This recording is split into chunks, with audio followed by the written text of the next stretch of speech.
Recevez nos salutations fraternelles en Jésus, chers internautes. Nous prions que le Tout-Puissant vous comble de sa grâce. Encore une fois, ministère intégral ou mission intégrale de l'Église. Merci de vous abonner à notre page. Merci de nous suivre chaque semaine parce que chaque semaine, nous laissons sur notre page un numéro à suivre tout au long de la semaine, à vous en inspirer et à pouvoir partager aussi avec vos amis. Nous sommes là encore ici sur ce plateau parce que nous osons croire que la mission intégrale a été abandonnée par l'Église. Certes, elle fait la mission, mais celle-ci n'est pas intégrale. Et le fruit escompté n'y est pas. Le monde pense que l'Église ne s'intéresse pas à son bien-être. Or, Jésus ne nous a pas envoyés dans un monde parfait, dans un monde spirituel, mais c'est dans un monde physique. Nous devons nous intéresser aussi bien à leur salut spirituel qu'à leur salut social et physique. D'où l'importance de la mission intégrale. Nous avons des textes de base qui nous donnent raison du choix de cette thématique. Et pour l'instant, nous lirons dans Deutéronome, le chapitre 15, à partir du verset 7 ou du verset 8. Verset 7.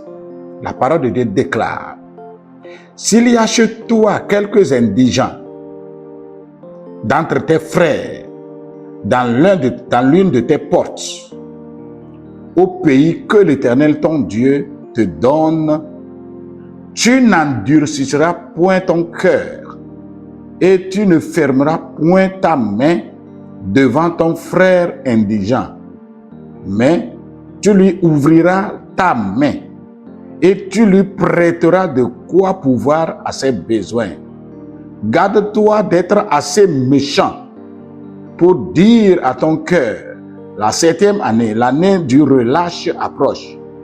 Garde-toi d'avoir un œil sans pitié pour ton frère indigent et de lui faire un refus. Il criera à l'Éternel contre toi et tu te chargeras d'un péché. Donne-lui et que ton cœur ne le donne pas à regret, car à cause de cela, l'Éternel ton Dieu te bénira dans tous tes travaux et dans toutes tes entreprises. Il y aura toujours des indigents dans le pays. C'est pourquoi je te donne ce commandement. Tu ouvriras ta main à ton frère, au pauvre, à l'indigent dans ton pays. Amen. Vous pouvez continuer la lecture pour terminer ce chapitre, aller jusqu'au chapitre, au verset 18, et vous comprendrez à fond ce que ce texte-là signifie. Nous sommes dans la mission intégrale et nous voulons tirer quelques leçons d'une inspiration de ce texte.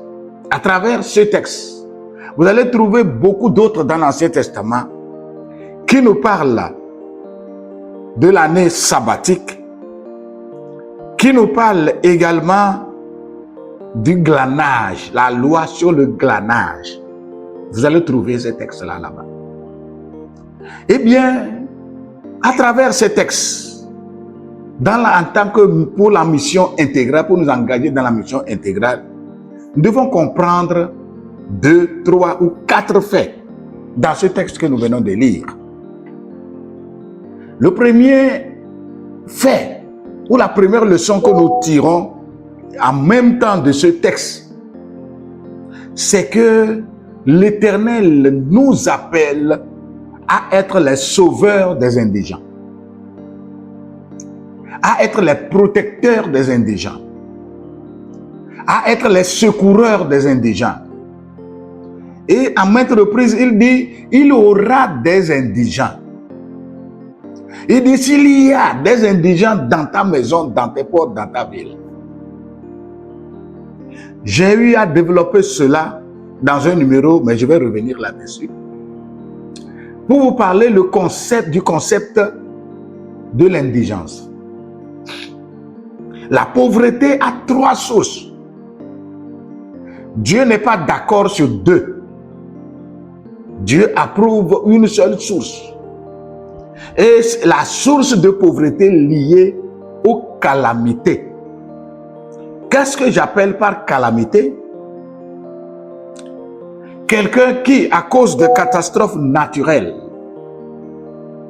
quelqu'un qui, à cause d'un handicap, à cause d'un accident, à cause de la sécheresse, à cause de l'incendie ou à cause de guerre, il est devenu indigent, pauvre, nécessiteux, mendiant, eh bien, cette personne devient un cas social. Et le Seigneur met son compte à l'Église. Le Seigneur confie cette personne aux chrétiens. Le Seigneur confie cette personne à l'Église. Et la Bible a des commandements, des consignes strictes à son endroit. Tu ne dois pas mépriser le pauvre. Tu ne dois pas mépriser l'indigent. Tu ne dois pas mépriser l'étranger. C'est par rapport à cela que ces lois existent non seulement dans l'Ancien Testament, mais dans le Nouveau. Quand il est dit « soucie-toi du pauvre », Jacques en a parlé de long en large sur comment, quand un frère est nu, tu dois lui donner à manger. Cette loi aussi trouve ses bases dans les critères du jugement au dernier jour. Quand le Seigneur disait qu'il va réunir tout le monde, il va séparer les boucs d'avec les brebis et qu'il dira aux brebis, entrez dans le royaume des cieux parce que j'ai eu faim, vous m'avez donné à manger. Il s'agit de ce type d'indigents, de ce type de pauvreté. Donc la pauvreté liée aux calamités, le Seigneur met son compte sur l'Église. Maintenant, les 2 autres sources, le Seigneur n'est pas d'accord du tout. Et l'Église ne doit pas accepter ce type de pauvreté au sein de l'Église. D'abord, il y a les pauvres liés à l'ignorance. Des gens qui ne savent pas que partout où ils se trouvent, il existe à faire pour gagner sa vie, c'est de l'ignorance. Ils ne savent pas dans leur localité qu'ils peuvent se créer leur entreprise, c'est de l'ignorance. Ils n'arrivent pas à ouvrir les yeux pour voir dans leur milieu qu'est-ce qu'il faut faire pour sortir de leur état de misère, c'est de l'ignorance. L'Église ne doit pas accepter de telles personnes. L'Église doit enseigner, l'Église doit montrer les voies où il faut passer pour gagner sa subsistance. Très important. Et l'autre source que la Bible n'approuve pas, c'est la source liée à la paresse. Le paresseux qui vit dans le désordre, il vit dans la tromperie, il vit dans l'escroquerie. Et c'est ce que plusieurs ont développé, même certains serviteurs de Dieu, qui malheureusement font qu'on confond ce type de ministère avec l'évangile de la prospérité. Ceux qui se donnent à l'évangile de la prospérité, c'est ceux qui s'abonnent à la pauvreté, à la facilité. Sinon, l'évangile de Jésus, en principe, rend prospère. Prospère dans ce sens que, d'abord, tu es délivré des démons, tu es délivré des puissances maléfiques. Le cordon ombilical de la malédiction qui pesait, qui vous liait, est rompu. Et désormais, tu es délivré même dans le sens psychologique, dans ton esprit, dans ton âme et dans ton être. Donc tu es prospère. Maintenant, tu t'engages librement tu travailles, tu es libéré, rien ne t'enchaîne, et donc tu vas gagner. Tu vas travailler, tu vas réussir. Personne ne te menacera. Aucun esprit ne te menacera. Donc l'évangile de Jésus en réalité rend prospère. Maintenant l'évangile que les gens appellent évangile de la prospérité, moi je l'appelle évangile de l'escroquerie, parce que cela ne rend pas prospère le fidèle, mais cela rend prospère celui qui le prêche. Il dépouille littéralement les fidèles en leur faisant de fausses promesses. Et ça ne marche pas. Donc c'est l'évangile de l'escroquerie et nous devons le redonner son nom.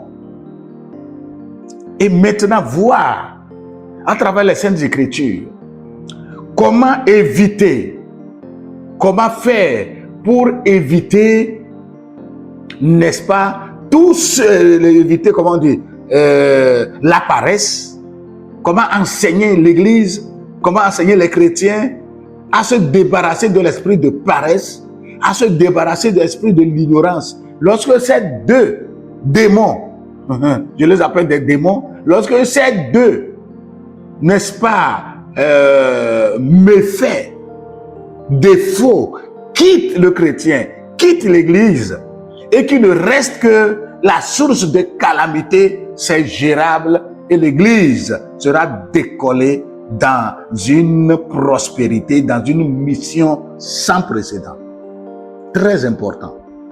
Et donc, la Bible, depuis l'Ancien Testament, comme le texte que nous venons de lire dans Deutéronome 15, à partir du verset 7, ces types d'indigents-là, le Seigneur demande à l'Église de les nourrir, parce que quoi qu'on fasse, ils ne peuvent rien faire. Ils sont sur le dos de l'Église parce qu'ils sont frappés de calamité. La personne est aveugle, la personne est perclue, la personne est invalide, la personne n'a pas de terre. L'Église doit subvenir à ses besoins avant de lui redonner sa position. Les veuves, les orphelins, l'Église doit en prendre soin. Et donc, les indigents, le concept d'indigents, c'est cela. Et nous devons les soutenir en tant qu'indigents. Nous avons cet élément à prendre en compte. Le deuxième concept à comprendre par rapport à ce texte que nous venons de lire, c'est que l'homme de Dieu, l'enfant de Dieu, doit être à l'image de Dieu en ayant un cœur assez généreux. Un cœur assez généreux. Le chrétien est appelé à éviter l'avarice, la méchanceté, à éviter le dur cœur, la sourde oreille devant les cris des nécessiteux. C'est ce que la Bible nous recommande. Nous ne devons pas être assez cruels envers de telles personnes. Lorsqu'ils sont dans le besoin, nous devons d'ailleurs anticiper cela. On ne va pas entendre qu'ils crient seulement, mais nous devons de temps en temps mettre de côté nos biens. C'est ce que la Bible a enseigné, la loi de Moïse a enseigné à Israël. Lorsque tu récoltes ton champ, tous les épis qui tombent, tu n'as pas le droit de t'abaisser pour prendre. Ça tombe parce que cela appartient à l'orphelin, la veuve, l'étranger, le pauvre qui viendra faire le glanage. 2. Lorsque tu oublies de récolter une gerbe, en tout cas un épi, qui est par terre, ne revient plus pour glaner. Ça réserve cela pour le glaneur, le pauvre, l'orphelin et l'indigent.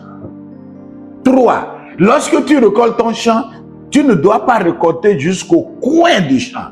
Les 4 coins doivent être réservés à l'orphelin, à la veuve, n'est-ce pas, aux nécessités, à l'étranger. Voilà. Donc cette loi existait. Si vous avez compris le concept d'indigence, si vous avez compris que vous devez éviter l'avarice, comprenez également la notion du glanage. Et vous devez laisser cela. Le 4e élément que je voulais mentionner ici, c'est l'année du relâche.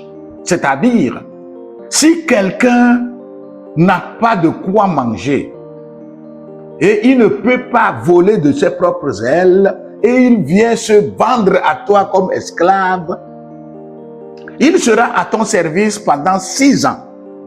La 7e année, en principe, tu dois le libérer. Et tu ne le libéreras pas, mais vide. Tu lui donnes de quoi aller s'asseoir, de quoi aller, n'est-ce pas, se construire, se bâtir, se relancer et devenir une personne indépendante. C'est l'année du relâche. Et donc, tu ne dois pas trouver des alibis, trouver, n'est-ce pas, des choses sur lui pour le maintenir dans l'esclavage. Mais l'année du relâche, tu dois relâcher tout esclave.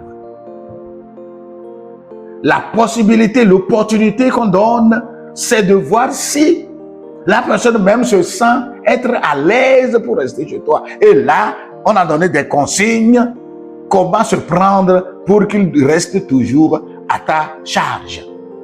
Donc la Bible donne aussi d'autres indications là-bas. Ce n'est pas le lieu d'y aller. J'aimerais résumer mon message, ce numéro, en disant ceci. L'Ancien comme le Nouveau Testament nous enseigne la compassion, nous enseigne que les indigents existent toujours et nous donne des recommandations liées au glanage et à l'année sabbatique. Je prie que les chrétiens commencent à avoir de bonnes pratiques, de bons principes, à comprendre la notion, le concept, n'est-ce pas, de l'indigence, à sérier les types de pauvreté et à comprendre qu'ils doivent enseigner littéralement la parole de Dieu à ceux qui se livrent à la paresse, à ceux qui se livrent à l'ignorance. Maintenant, s'il y a des vrais pauvres liés aux calamités, on verra si cette pauvreté liée aux calamités, est-ce que c'est une personne invalide ou c'est une personne devenue pauvre à cause, n'est-ce pas, des catastrophes. Alors, on peut l'aider à le réinsérer dans la vie active. Ainsi, il va voler de ses propres ailes et devenir également une solution pour l'autre. Autrement dit, Dieu nous a placés comme des solutions aux indigents. Dieu nous a placés comme des personnes pour apporter un ouf de soulagement, pour apporter une satisfaction, pour apporter, n'est-ce pas, une solution à tous ceux qui sont frappés par des calamités diversifiées. Dieu vous bénisse et à la prochaine. Grand Dieu, je veux bénir ton nom pour ta servante, ton serviteur qui nous a écoutés. Que ce numéro lui fasse du bien et qu'il comprenne le principe du glanage, qu'il comprenne le concept de l'indigence, pour qu'il comprenne le concept de l'année sabbatique, pour qu'il comprenne qu'il est une solution pour tous ceux qui sont dans la pauvreté. Que Dieu bénisse tout un chacun et merci pour la prochaine fois. Continuez de vous abonner et continuez d'inviter vos frères, vos amis à s'abonner à notre numéro. Dieu vous bénisse et à la prochaine.